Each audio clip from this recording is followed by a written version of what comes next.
Do not listen to this story, and I think this is the scariest one I've gotten so far for spooky scary story time. And honestly, I hate this story. When I read it, the hair on my arms was like standing on end. But I'm gonna share it this one's anyway. better. Just watch it in the daytime, so save it for later if you need to, but literally don't watch it at night, because I did and it freaked me out. The story was submitted by this guy named Tom, who told me he wanted to tell me about his experience moving with his girlfriend during 2020. Tom is obviously not his real name. He wanted to be anonymous, but he will be reading the comments. So Tom and this girl, Michelle, are dating for like 3 years. They're living in a big city. I don't know which one he didn't say. They live a really good, comfortable life. Tom works in IT, and his girlfriend, Michelle, is an instructor at a yoga studio, and they both do pretty well. They're both really healthy, really fit. They love being social, going out. No mental health issues at all, right? Tom also said that Michelle made a lot of money on social media. She was sort of an influencer, and she did a lot with different fitness brands, and she would film a lot in her studio.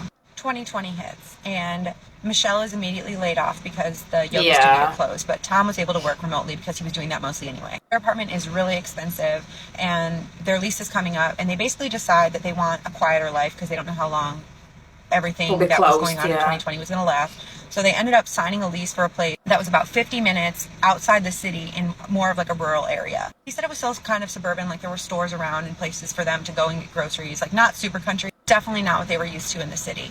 And when they moved out there, they were really excited because it was a change of scenery for them, and they were saving money to buy a house. So rent was a lot cheaper, and they were both happy with the move. Everything's fine. Tom sets up his office. Michelle has the spare bedroom as her yoga studio where she's going to continue filming content. And things seemed perfect. A couple months after they move, Michelle decides that she wants to get into gardening. She was obviously already really into health and fitness and wellness, but she decided she wanted to be more into sustainability and was starting to like make more videos about sustainability. So she has Tom go in the backyard and basically dig a giant pit where they're going to start a compost pile. And Michelle's out in the yard, and she's like planting some vegetables that she had gotten, and Tom calls her over because his shovel hits this like metal box. So she comes over to look, and they pull out this, he described it as maybe like a 12x6 just metal cash box. Right. It's all dirty and rusty, but they pull it up, and Michelle opens it, and inside is a Ouija board. And Tom is immediately kind of like put off by this. Like, he doesn't really believe in that stuff, but he also doesn't like it.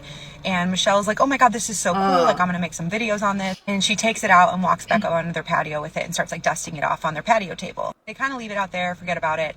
And later that night, Michelle's like, oh, do you want to go play with the Ouija board? And yes, like, Michelle, really. Like, do it. He said that they were really into Tiger King at the time. He just wanted to like watch that and she was like more into going outside. I just stop it quickly. I actually I'm like, yeah, Michelle, play it. Michelle and Tom, go for it. But I actually never ever messed or played with a Ouija board because I was like, you know, something's stopping me, so I'm gonna believe my gut. Like, I always like, I feel intrigued, and I watch a lot of like movies and horror movies about Ouija boards, like stories and stuff, but me myself, like, something always stopped me, so I'm gonna trust my gut. So I'm gonna watch Michelle's story instead. Ouija board. So she's like, well, I'm just gonna go play with it if you don't want to. And he's like, okay, whatever. And he just stayed inside and watched TV. The next day he wakes up, Tom logs into his computer to start work, and Michelle, he said, was kind of just groggy, which was pretty out of character for her because she's normally pretty bouncy. She was a morning person. She would always wake up at like 6 a.m. with him, but she's just like slinking around the kitchen. And he's like, are you okay? And she's like, I just don't feel well. She's like, I don't think I'm gonna make any content today. I think I actually have been like having the urge to paint. I'm gonna go to the store and get some painting supplies. And he's like, okay, cool. He's working. She comes home with like a bunch of canvases and some paint. And she basically converts like half of her yoga studio into this painting area. And she spends the rest of the day doing that. The next day, same thing. She just wants to paint. She's not really feeling well, doesn't feel like making content, doesn't feel like doing yoga. This goes on for like a week, and one night he wakes up and she's not in bed. So he gets up to go to the bathroom, and then he notices like she's not in the house. What? So he sees the patio light is on, and he walks to the back door and he looks out and he sees her sitting at the patio table playing with the Ouija board. And he opens the door and he's like, Michelle, come inside. Like, what are you doing? And wait, aren't you like wait. I know there was some kind of game, like a board game that you weren't, like, you're not supposed to play on your own. Was it the Ouija board, guys? I don't know. I'm pretty sure, like, I think it was the Ouija board that you have to have multiple people playing. It's something to do with like closing the game or something, is it not? I'm not sure. She's just like, oh, like, I just wanted to see if I would get anything. And he gets this unsettled, anxious feeling in the pit of his stomach. Because now he really does not like the Ouija board. Ooh. The next day she's painting, and he walks in the room and he's like, hey, like, I think we should talk about the Ouija board. I don't think you should have it. Like, I think you should get rid of it. I should have left it to play on a row. And she's like, you're being dramatic. You know, I'm going through something. Like, it's a fun activity for me. I don't have a lot of fun in my life. My job was shut down. And so he just drops it. And he's like, okay, you're right. Like, I'm overreacting. So later he feels kind of bad, and he goes back in her studio, and she's still sitting there in silence painting.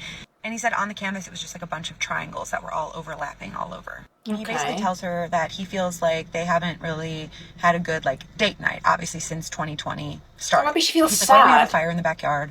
We can just like grill some food. Like it'll just be really fun. And she just tells him flat out no. Like she just wants to paint. So he goes to bed and she is Oh. still painting that day. So he wakes up in the middle of the night again. She is still not in bed and he hears her talking. So he goes, okay, well, she's just making a video. So he peeks into the night. yoga studio and she's not making a video. She is still painting, but now she is painted off the canvases onto the walls and it's still the same overlapping triangles on every single surface around her. And he's like, Very Michelle, what are you interesting. doing?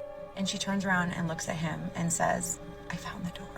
And at this point, he realizes like What she is not door? right. Like she's having some kind of mental break. So the next day, they wake up, same thing. She wants to paint, and he calls her mom, and he basically tells her mom that Michelle is going through something Fair and enough. she Good needs to call. snap out of it. And he asks her mom if she'll come and stay Okay, with that's them. nice. Her mom has like nothing going on, I guess, because the next day she comes and stays with them. And Michelle seems normal when her mom is there. Like she basically pulls Tom aside and she's like, I don't know why you called me. Like obviously I'm happy to spend time with you guys, but she seems normal to me. And Tom's like, she's not normal. Like I'm telling you, she's not normal. That night, her mom comes and wakes Tom up because Michelle is back outside playing with the Ouija board again. so And her her mom mom is saw super it. religious, so she does not like the Ouija board idea at all. She's like, you guys need to get rid of it. Like, why did you get her this? And Tom's like, I didn't get her for it. We found it in the yard. The mom's like, oh my God, you found it in the yard. And she's like, we are getting rid of this right now. Like, we are going to burn it. And she makes Tom make her I a fire don't where they think. burn Can the you Ouija burn board. it? And Michelle just maintains, like, you guys are overreacting. Like, this is just like a fun activity. Like, it's not even serious. Doesn't have any strong reaction to them burning the Ouija board aside from just like Interesting. being annoyed. Uh-huh, So it's the okay. next night.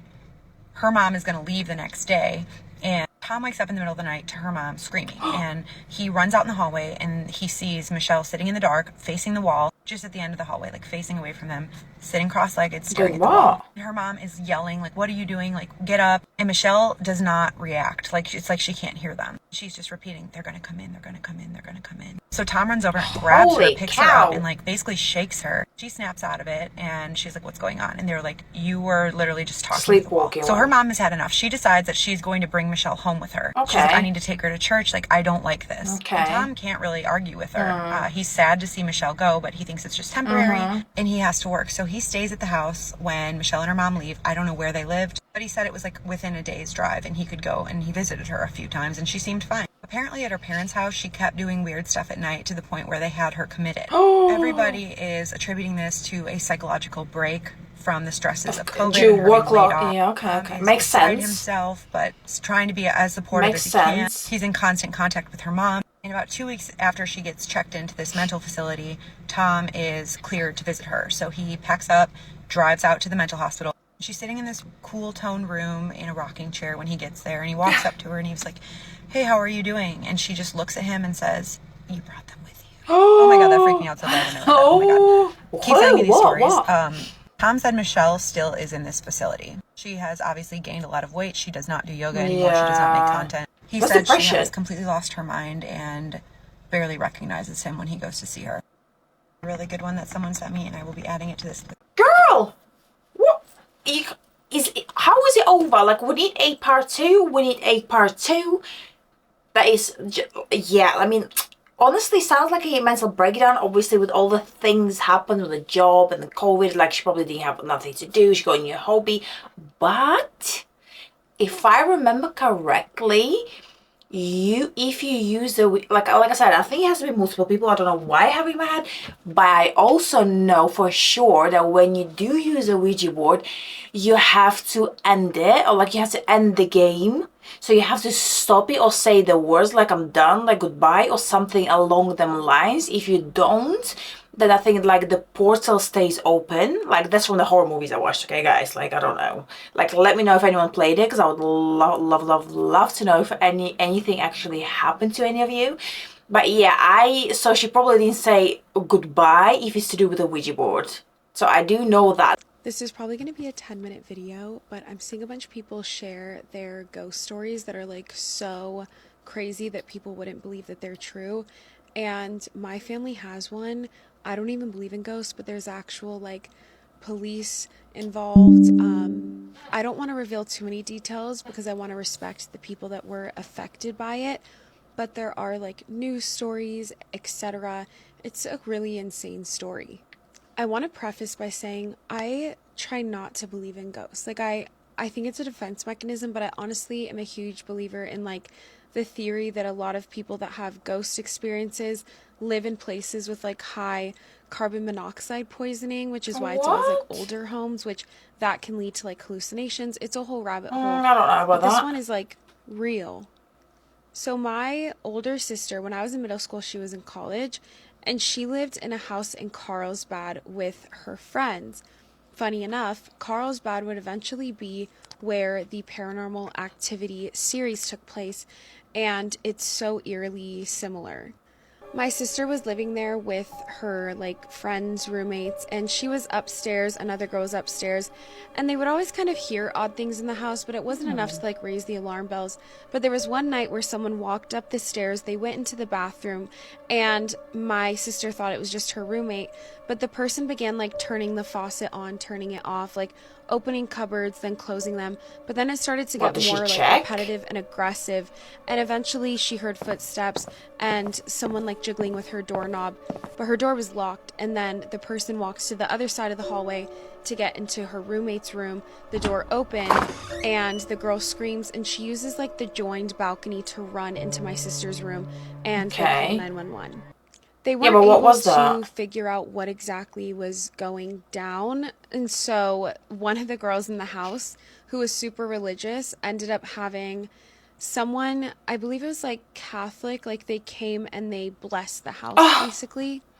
Now, important context is they had one room to fill downstairs. There is like a big house, a bunch of them live there. And they like a got house this one share, guy basically. off of Craigslist to move into that room downstairs. And he seemed fine, but he would always come home from work with like mysterious injuries that weren't really explained.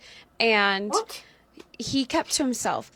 But the night before the person was going to come to bless the house, he just like went missing. He left his motorcycle in the garage. He left his cat at the house. He was never found again. His girlfriend came looking for him. His work came I'm looking for confused. Who him. went They missing? filed a missing persons report. No one ever really figured out where he was. And now you're not supposed to do this, but one of the girls in the house, they kept sending his credit card bills there, and I guess like one of the girls in the house opened it up just to see like where he was, and he was going like in circles around the country. So they were kind of like, okay, he's either Huh? chasing something or like running from something, but no one ever heard from him. Now the person that blessed the house was going room to room, and when they went into his room, But 1 second. So the guy, I'm just a bit confused. So the guy from downstairs that was renting a room downstairs were missing.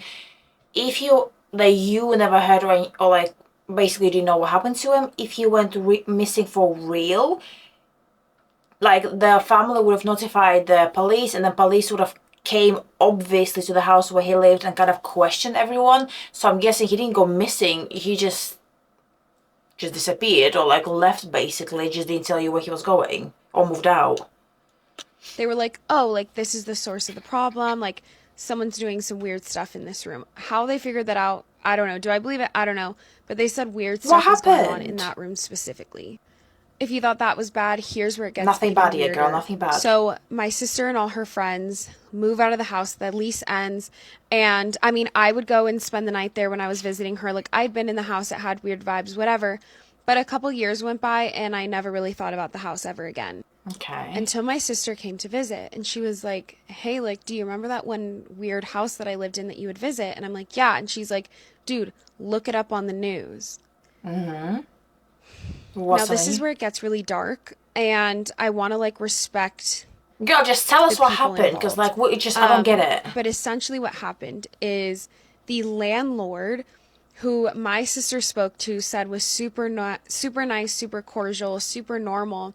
He moved into the house when their lease ended, and all of the girls So move back moved into his out. house, okay? He moved in with his daughter, and then they wanted to fill one of the bedrooms upstairs, and so they got a college student guy to move into the room Okay. upstairs.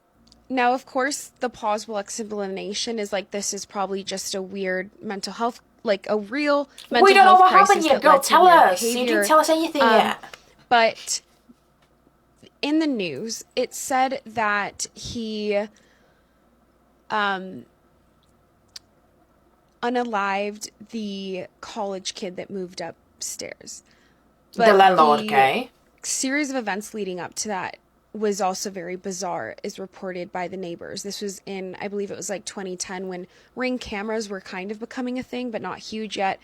And there was an influx of neighbors that had Ring cameras or just security cameras installed around their house, because specifically that guy, the landlord, was becoming aggressive, walking up and down the street, kind of grunting, talking to himself, going up to doors, just very odd behavior. And the night that this altercation happened, it was reported that the landlord was in the backyard chanting and dancing around a fire pit. Okay. And the noise was kind of what led to the altercation between him and the guy renting the room upstairs. Right. But like in the news articles, it says that this roommate really kept to himself. There wasn't that many issues. And I don't want to say the word because I might get flagged, but like, you can look up news reports that the bathroom and like the upstairs area where it took place, there was red stuff that was drawn all over the walls, and they just like said a ritual weird or whatever symbols. They never described what those symbols might be. So the guy now, 10 years later, is obviously still in prison. The roommate unfortunately passed away. And I believe he's even said that he doesn't have any recollection of that time and what was going on. And so, again, to me, in reality, it's clearly maybe just like a mental health crisis. Yeah. But with the other factors involved, it's all just so weird that this like really normal guy could move back into his house after there was some dark stuff. Let me just stop you right there, lady. And the seemingly normal guy, okay, like through history, okay, we see that a normal guy or normal lady do weird stuff, and then turns out they were weird or whatever you want to call them all along, and committed all sorts of crimes. So just because he appeared normal doesn't mean that he was happening in the house, and weird, like just like there'd be footsteps if you were home alone. My sister said it was just like but it wasn't a calming presence. It was like a dark presence, kind of antagonizing. And then what would eventually happen in the house, maybe it was like a weird time warp of what was to come in the future, and it was just like harnessing this energy. I don't know. Again, I don't really believe in ghosts. I try not to believe in this stuff, but it's the only thing in my life that I've been secondhand to that I was like, what the heck? Like, I was in the room. I spent time in the room, in the bathroom where this happened years later. And years before. It's just so unfortunate for everyone involved. I think about the daughter. I think about the victim's family. It's an awful story. And it's the only thing that makes me question what was going on there. And then it was even weirder when years later, like Paranormal Activity would come out and the houses look similar to the house that it took place in. And the whole premonition of the whole premise, of Paranormal Activity was like odd things happening in a house, and these security cameras and like nanny cams were capturing it. And the story was just so parallel to what happened in that house. So yeah, that's all I have to say about that. Yeah, like I didn't find this story weird at all. Like stuff like this happens all the time. Like sad for the guy, obviously, who like passed away. That is just, but things like this happen. People, like, you don't know anyone's character, okay, the way they appear is not how they are. Stuff like this happens every day all over the world. I didn't find like creaks and noises and footsteps like an old house. Like my steps creak every time. Like it depends on where you live. Yeah, houses have feet. Like, you know, when you walk in the house, you're like, oh, I don't like it. I had it plenty of times, but I didn't feel like, oh, it's possessed or whatever. I just feel like, oh, I just don't like the vibes of the house, or same if I'm in someone's company. But like, yeah, I don't find that there was anything ghost-like in this story or Paranormal Activity. I think that she's just kind of pulling the story. So yeah. Anyway, guys, thank you so much for watching, and I'll see you in the next one. Bye bye.